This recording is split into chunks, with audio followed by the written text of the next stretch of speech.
My name is Juan McQueen, and this is my Persuasive speech for Communications 101. And these are the cards I'll be reading from, front and back. And these are my audiences.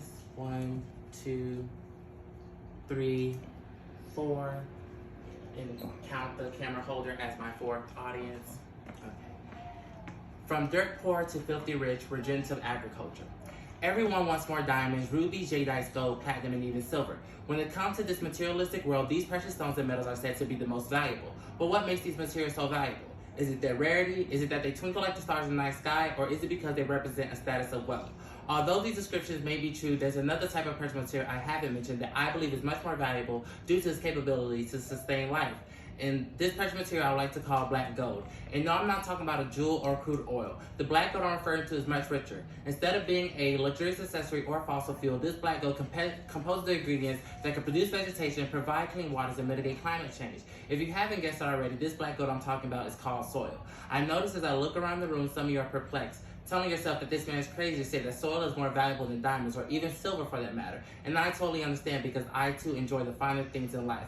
But after discovering and witnessing the benefits of regenerative agriculture, I am very much obliged to share that knowledge with you all. So today I'm here to challenge those beliefs. Today I'm going to address our crippling treatment of this precious material. Furthermore, I'm going to inform you about the powers of regeneration and ways you can contribute to restoring our planet's health and wealth with this black gold. And believe it or not, the solutions are as simple as eating less meat, growing a garden, or even composting biodegradable waste.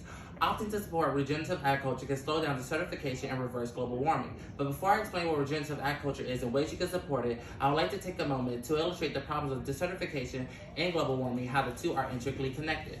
With humans' population continuing to skyrocket, agriculture must conform. However, crop production advances come at a cost of the Earth's sustainability.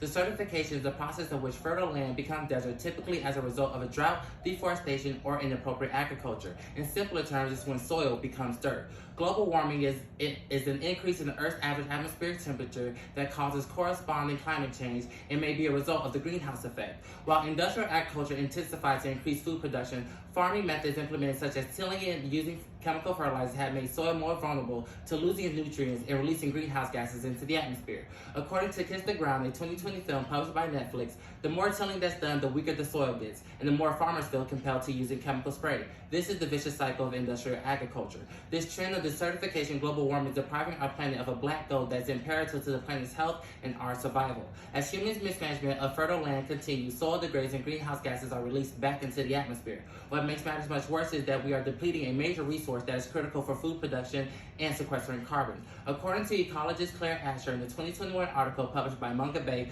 over the last 200 years, unsustainable agriculture has resulted in the loss of more than 110 billion tons of carbon to the atmosphere. In addition, quoted from journalist Richard Gray in the 2019 article published by BBC, 12 million hectares of land, an area that could produce 20 million tons of grains annually, are lost to desertification annually. Although transportation, electricity, and industry productivity may have the most greenhouse gas emissions, limiting our uses will not reverse global warming. Instead, it will only decrease the amount of greenhouse gases emitted, meaning we will still be warming up the planet just at a slower rate. Now that you are informed with the facts about the problems encountered by industrial agriculture, I'll discuss with you all ways you can contribute to breaking this vicious cycle. Opting to support regenerative agriculture is a solution that can help build soil's health while protecting the soil's natural biodiversity. There are a lot of sustainable agriculture practices that you can easily adopt with little to no cost. You wouldn't want to miss out on the opportunity to fighting against climate change and creating a future where famine doesn't exist.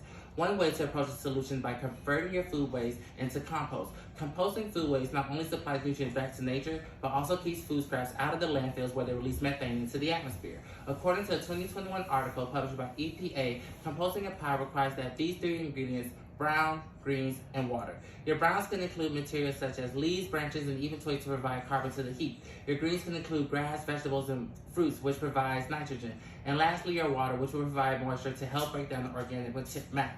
Your pile should have an equal amount of browns and greens that's alternated between layers. A garden fork would be an ideal tool to be used when regularly mixing compost to promote aeration.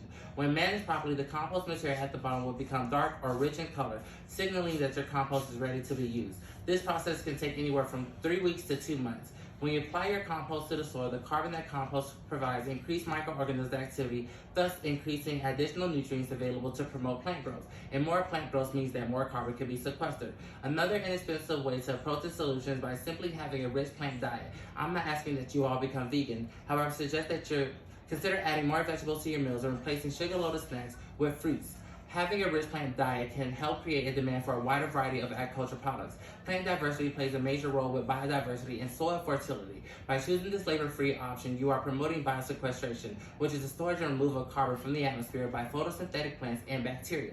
According to environmental blogger Renee Cho in an article published by the Columbia Climate School, with better management, global croplands have the potential to store an additional 1.85 gigatons of carbon each year, as much as the global transportation sector emits annually. These are just a few inexpensive, minimal diet-changing solutions that are just too easy to implement that it's nearly impossible to form an excuse not to. Supporting regenerative agriculture can lead to biodiversity, a healthier planet, and a bright future that's abundant with food for generations to come.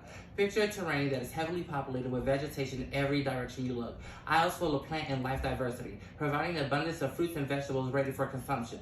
Did you get the image of Eden must have looked like? Now picture terrain that is barren and denuded of life. Did you get the image of a desert or Mars? These are the consequences if we choose to support regenerative agriculture or not. Supporting regenerative agriculture will create a harmonious relationship between mankind and Mother Nature, whereas the two benefit from one another. As we treat her with holistic care, in return she will provide nourishment, clean waters, and raw materials that can help secure our longevity. In contrast, if you continue to support industrial agriculture, then Mother Nature will surely react to this mistreatment with droughts, floods, famine, deserts, and eventually extinction. We now compare the two consequences, and you tell me, would you rather your grandchildren flourish in the Garden of Eden or struggle for survival on Mars? We are deteriorating our planet at an alarming rate that is only accelerating with every generation. Regenerative agriculture make a difference to create a healthier relationship between humans with Mother Nature. This will resolve the issues we face with climate change and the depletion of land that could be used for cultivation. Now that you're informed of the healing powers regenerative agriculture possesses, are you ready to take that step forward in the direction of progress for both humanity and the environment? As I mentioned before, converting food waste to compost and having a rich plant diet are both inexpensive and require little lifestyle modifications. I implore that you all do research and expand your knowledge on regenerative agriculture to share that message of positive impacts and encourage others to contribute to recovering the Earth's sustainability. So join me and so many others that are on this conquest to getting our planet filthy rich with this black gold that we've been taking for granted. Thank you. And then I'll have to show my audience the cards that I read from. And these are my audience. They're still here, including the recorder, the next four. I'll just show Jerry face just in case, just so she knows. Okay, and then me, my cards, the same ones, and thank you. That's it.